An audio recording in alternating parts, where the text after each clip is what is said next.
What's up, folks? Nate here at Two Wheel Dyno Works. I am back on the dyno today with our 2025 Tenere 700, and today we're talking about the Akrapovic exhaust systems for this new bike.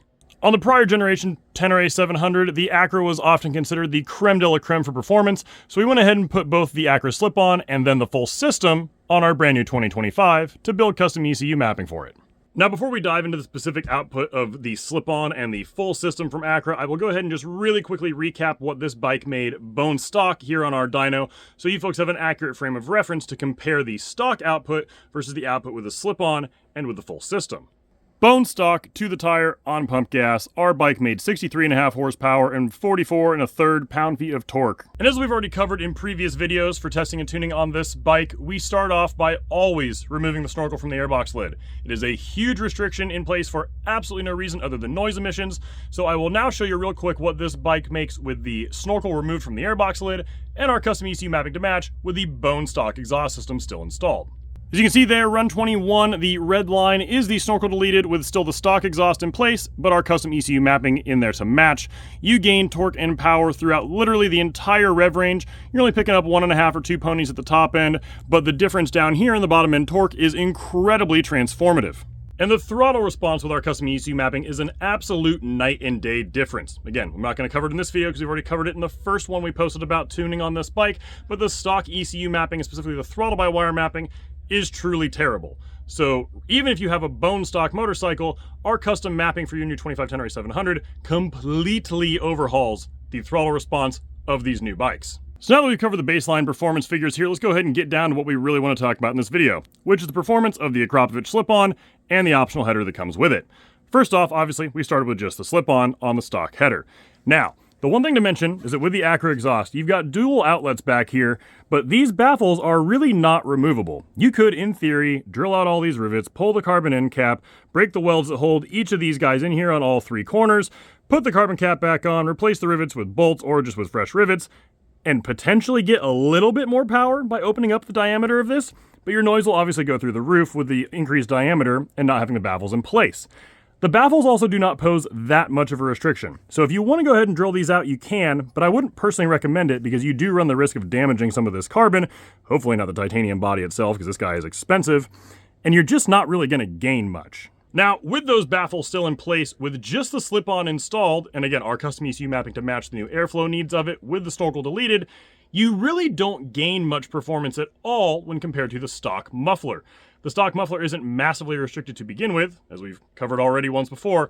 The headers are really where the performance improvements come from on these bikes with custom tuning, so I will show you really quick the overlay of how this bike performed with the stock muffler and the snorkel delete again, and now with the Acra slip-on and the snorkel removed. The green line there is with the Acra slip-on, and the performance, like I said, is pretty damn identical to the stock muffler. There is no difference all the way through here. There is one slight spot right through the mid-range where the stock muffler actually performs just a hair. I'm talking a fraction of a pound-foot of torque and horsepower better, but then the Acra slip-on carries just a little bit more at the top end. So effectively, it's identical to the stock muffler in terms of performance, it just looks and sounds better. Now, Acra does claim that with just their slip-on, you gain about 2 horsepower through the mid-range. But that's not exactly true, and obviously, as we've shown you here in our testing, simply isn't the case. You do gain just a hair with the stock ECU mapping still in place and the snorkel still installed over the stock muffler, but with proper tuning in place for the stock muffler and the snorkel removed, there truly is no performance improvement to be had by installing just the Acra slip-on. It just looks and sounds better. If you want big performance improvements over the stock system, you've got to go with the full exhaust and replace the terribly flowing stock headers. Which is exactly what we've done here. You can see the Acra headers there have actually kind of blued up nicely. They've got the crossover in place and are an incredibly lightweight solution when replacing the stock header in combination with the Acra slip-on. And they flow a hell of a lot more air than the stock headers do. You can see there kind of the purple line I've added to this now messy looking graph, run 62. The bike makes almost 69 horsepower and 48.5 pound-feet of torque, and there is significant airflow improvements throughout literally the entire rev range. And of course, with those airflow improvements also comes the need for additional fuel volume to match in order to make sure this thing is running at an appropriate AFR throughout the entire rev range. Now, I'll go ahead and clean this up a little bit so it's easier for folks to kind of understand and digest. The blue line there is the bike bone stock. The red line there is the bike as it sits right now on our dyno with the full Acro installed, the Snorkel Delete, and our custom ECU mapping to match. As you can see, there's literally just more power and torque everywhere. In fact, right here through the mid-range where you're spending the majority of the time riding this bike, right between like 5,000 and 6,000 RPM, there's a spot here where you're getting 17% more torque with the full exhaust, the Snorkel Delete, and our custom ECU mapping to match. And those gains carry all the way to the very top end of the rev range where you're still gaining 10% more power than the bike made stock. And those are just the gains at wide open throttle, which are really the only ones that are very easy to show you on a dyno. The gains at light throttle are even more dramatic. There are some spots at light throttle where I've had to increase fuel volume by as much as 20% because there is that much more air now being flowed in some of the part throttle ranges. And you absolutely feel that when you're riding these bikes. I just finished taking it for a test ride before shooting this video, and it is massively more responsive and makes way more torque than it ever did in bone stock configuration. Now, in the last video, we went ahead and posted about the full MIV exhaust system on this bike. I was a bit critical of the high mount design in terms of performance. Obviously, a lot of folks want the high mount exhaust system to get the exhaust further up and out of the way for more technical riding, but that does come at a bit of a performance loss. So I'll really quickly just describe that to you guys here now that I have the full Acro exhaust installed, which retains the stock muffler mounting position and is not a traditional high mount system for these bikes. For those of you that missed that video, I'll just quickly recap here and help you guys visually out with what I'm talking about. This is the MIV high mount exhaust, and it mounts to the stock header in the same position the Acro does right down there. But obviously to achieve that high mount position, there is a dramatic series of bends in sort of this S-curve there at the bottom of the pipe that do cost you some performance in lost exhaust pulse velocity. There's simply just no way around the fact that when you have the exhaust gas having to make a 90-degree turn and then another 90-degree turn to get to that higher mounting position, that the pulse velocity is going to slow down and performance will be decreased versus a more straight-through design like most of the other systems out there, including the Acra, for these bikes. And just to kind of highlight that difference for you, I've got on the screen right now in green, run 21, the Acra slip-on with the Snorkel Delete and our custom ECU mapping to match.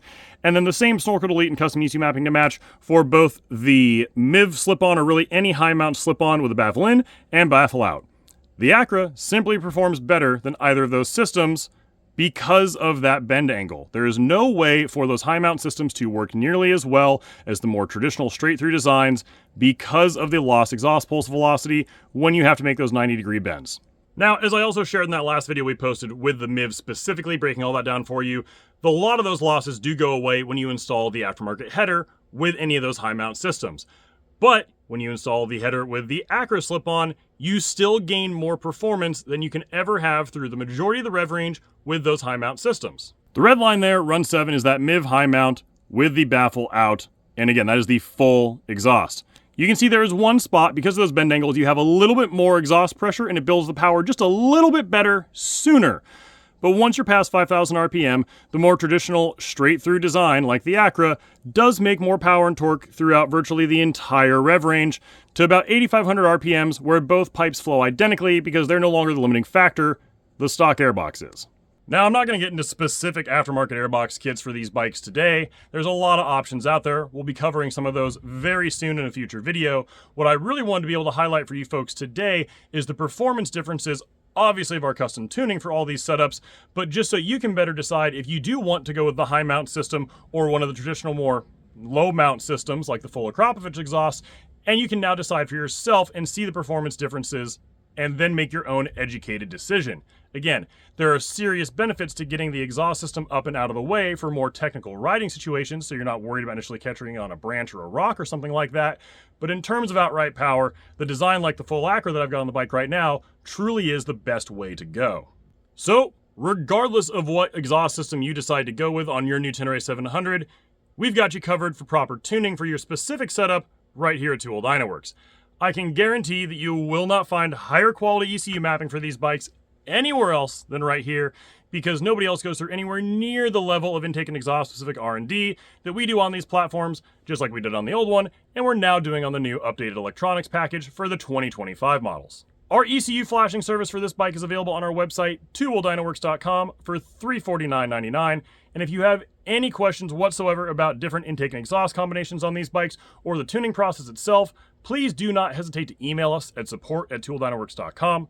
I personally answer any and all tech support questions every single day that we're open here at the shop, and we truly are always happy to help.